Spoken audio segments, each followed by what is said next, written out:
Samuel George, everybody was pointing at him. He's responded. He's put out something on the internet. And Sam George says that if we are worried about what happened at the Independence Square, we should be worried about Akufo-Addo refusing to sign some bill of all sorts. These two gentlemen appeared at Ghana's secret Independence Square. We don't know who they are. And guess what they were doing? They were showing off their LGBT. I'm looking for a particular photograph. It's coming. They were showing off their LGBT situation.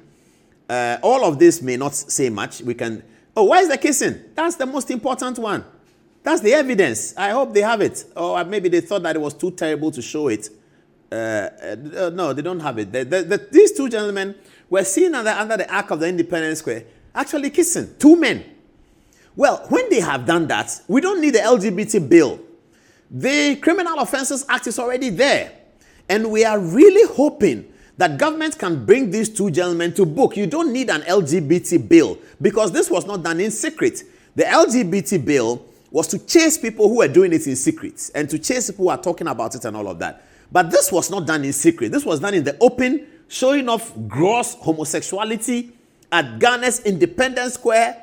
What's the point that they were making? It's become a political conversation. That's why we started today's conversation with Sam George's interview with me here in 2021, where he was talking about the LGBT bill. Alban Sumanu Kingsford Bagbin, the Speaker of Parliament, has said that over his dead body will the bill not be passed. So how come that inside the NDC administration, 6 months inside the NDC administration, these people have the boldness and the confidence to come to the Independence Square and do this? What is happening? This is NDC in power. This is the party that championed the anti-LGBT bill. Whilst President Mahama was scoring points in Brussels, this is what was happening at the Independence Square. Two men. Please, can you find the picture of them kissing? That's the most important. That's the most important. I don't know. I think there's a woman. I don't know. They're all very nice, handsome men. So it's difficult to tell who is playing the female role and who is playing there. Here they are, walking on the national, the most sensitive part of Ghana's earth. The most sensitive part of Ghana's earth. This is what they were doing there. This is what they were doing. At the Independence Square. That's what they were doing. Why are we allowing that? Let's read what Sam George wrote. Sam George, who was one of the big proponents of the bill. Intim Fojo, the NDC MPP member of Parliament for Asin South, I believe, who was also a proponent, has also spoken. Now, this is what Sam George... Oh, we didn't put it out. Let me spread it here so we can all read it. This is what Sam George said on his Facebook page. He says, I have just returned to Accra from Ho in the Volta region, where I attended the climax of our successful Girls ICT program. He goes on to say that I've seen numerous tags and posts about abhorrent disrespect of our culture and values by two, he calls them, useless individuals. The disrespect of our national symbol is despicable to say the least. He goes on to say, however, I am shocked to see apologists of the MPP calling on me and demanding action. What a shameless lot. We are where we are today without a strict legislation on these ills because former President Akufo-Addo failed and blatantly refused to sign the Family Values Bill into law after Parliament of Ghana and the courts cleared the bill. You defended the immoral stance of President Akufo-Addo then, and today you want to pontificate. How dare you, Sam George says. I have, along with my colleagues in Parliament, resubmitted the Family Values Bill. It has gotten Mr.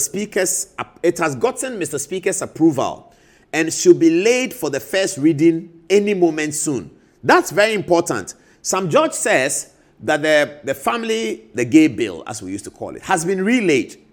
Speaker is in support of it. We know that. He's in full support of it. Alban Bagbin, he said so. I have, along with my colleagues in Parliament, resubmitted the Family Values Bill. It has gotten Mr. Speaker's approval and should be laid for the first reading any moment soon. The values, morals, and innocence of our children must be protected. I will demand that President John Dramani Mahama sign the bill when we get it passed again.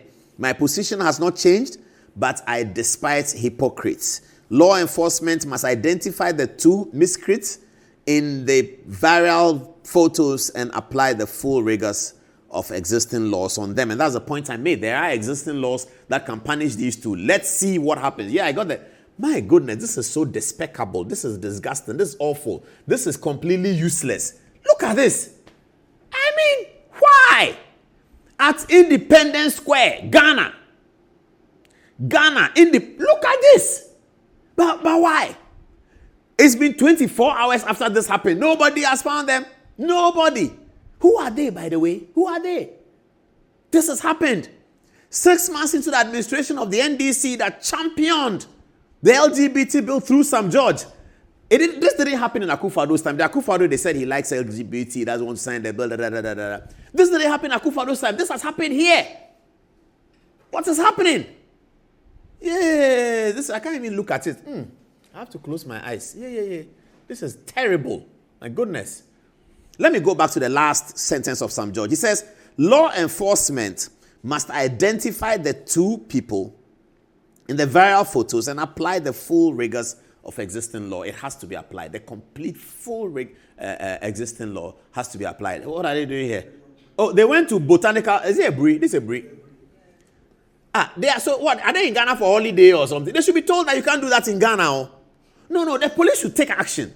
The police haven't taken any action on Ansan Sadeli up till today. This one too is there. They have not taken any action. Did they come on the invitation of some important people in government? Is that what happened? Did they come on the invitation of some important people in government? Do some people at Jubilee House know about this? The people in the Jubilee House, I've heard some names, but I'm not going to mention them because I know them well. It's okay. I'm not going to mention them. But I've heard some names. Chief, do you know about this one? And then they are allowed to come in and go and take photographs there. Tomorrow is McMill. We are shouting. Next day is Joshua, 7-foot boxer. We are shouting. Now this one, we shouldn't just shout. We should get out there on the streets. This is terrible. Our children shouldn't be educated with this. This is completely bad.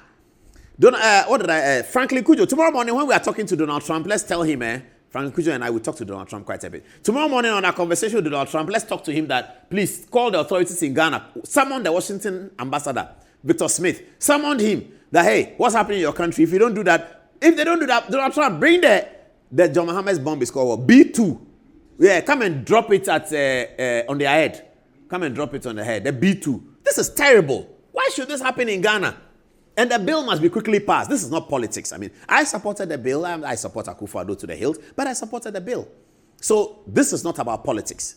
Let us be sure that we do the right thing. It is very, very important that we do the right thing. Okay, they are signaling me that this time is running. We have a lot to do. Bafo is ready. Okay, so now let's go to Vincent Asifua. I think it's related, isn't it? Vincent Asifua has, based on this, appealed to President John Dramani Mahama. So, Office of Member of Parliament, Honorable Vincent Asifua Oltafo, petitioned to His Excellency the President John Dramani Mahama. He said, "It's with a heavy heart and deep concern I write to you, not just as a citizen of Ghana, but as someone deeply troubled by a disturbing development that has caused immense pain to many Ghanaians across the country." And he's right. In recent days, images have circulated showing two homosexual individuals taking deliberate photographs at the Independence Square and the Kwame Nkrumah Mausoleum site that represents our national freedom, but our national pride and sacrifice of our forefathers. Okay. These spaces are sacred. That's correct. Very sacred. They are not to be turned into platforms for promoting acts that are fundamentally alien to our culture, moral, and religious values. This is not just a social issue. It is a moral affront and a spiritual insult to the conscience of our nation. I speak with grief because what happened is not just a photo opportunity. It is symbolic of a creeping agenda to normalize what the overwhelming majority of Ghanaians reject as immoral. Where still, it took place at Independence Square, the very ground that marks the divine hand of God in granting us freedom as a people. That ground has now been defiled. Surely, defiled, completely defiled. We need to go and pray there. We need to go and take Pastor Nana Opoku-Sarkodie there and the commanding archbishop there to go and speak some heavy tongues over there and remove these kind of evil spirits that have settled there as a result of what happened. Yes, evil spirits will settle there because it is evil. It is just plain simple evil. That's all it is. I mean, I know my friends are going to come after me that you are not enlightened and because you don't have a PhD from America, you don't understand it. Yeah, I get all that. But fundamentally, it is evil. It is homosexuality. It's not good at all. It's terrible. Vincent, thank you very much. And let's see what happens in the political arena, because if Jubilee House, somebody in Jubilee House knows about this and knew that they were going to do that, that person must also be queried. It is very, very bad.